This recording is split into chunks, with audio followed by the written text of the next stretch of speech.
வணக்கம். முருகன், திருநெல்வேலி.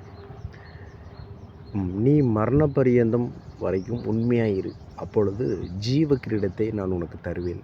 இப்படி ஒரு வேத பகுதி.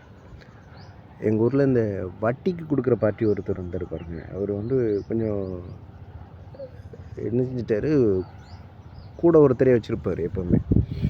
கொஞ்சம் கல்யாணம் ஆகலை, கொஞ்சம் ஏஜ் தான். கிட்டத்தட்ட ஒரு 50 லட்ச ரூபாய்க்கு மேலே ஊருக்குள்ளே வட்டி கொடுத்து வாங்கிட்டு இருக்காரு. அப்போது கூட ஒருத்தர் இந்த கலெக்ஷனுக்காக கூட ஒரு ஆளை வச்சுக்கிட்டே போவார் எப்போவுமே. எதிர்பாராதமாக திடீர்னு ஒரு நாள் ஹார்ட் அட்டாக்கு. அவர் ஃபேமிலிக்கும் பெரிய சப்போர்ட் இல்லாமல், ஃபேமிலி லெவலில் ஒன்றும் டச்சப் இல்லாமல் தனியாகவே இருந்திருக்காரு.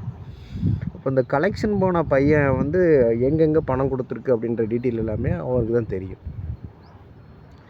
அவன் ரொம்ப வருஷமாக தொழில் செஞ்சிகிட்டு இருந்தாங்க. அவங்க கொடுக்கல் வாங்கல் ரொம்ப வருஷமாக நடந்துகிட்டு இருந்துச்சு. அப்போ அந்த கலெக்ஷன் கொடுத்த பையனுக்கு தான் தெரியும் எது உள்ள இடத்துல எவ்வளோ பணம் கொடுத்துருக்கோம் வச்சுருக்கோம் அப்படின்ற டீட்டெயில். அந்த பணம் கொடுத்தவர் இறந்து போனதுக்கப்புறம் அந்த கலெக்ஷன் எக்ஸிக்யூட்டிவாக வேலை பார்த்த ஒரு பையன்தான் இந்த பணத்துக்கெல்லாம் அதிபதி. இன்றைக்கி ஒரு மிகப்பெரிய கோடீஸ்வரன் லெவலில் இருக்கிறாப்புல. எந்த ஒரு இடத்துலையுமே நீங்கள் உண்மையாக இருக்கிறீங்க அப்படின்னா அதுக்கு ஒரு வேல்யூ உண்டு. என்ன, அது கொஞ்சம் லேட்டாகி கிடைக்கும், அவ்வளோதான்.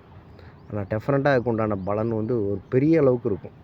அதனால் எந்த இடத்துல இருந்தாலும் உண்மையாக இருங்க. அதுதான் வேதமும் சொல்லுது. ஓகே, கட்டசி.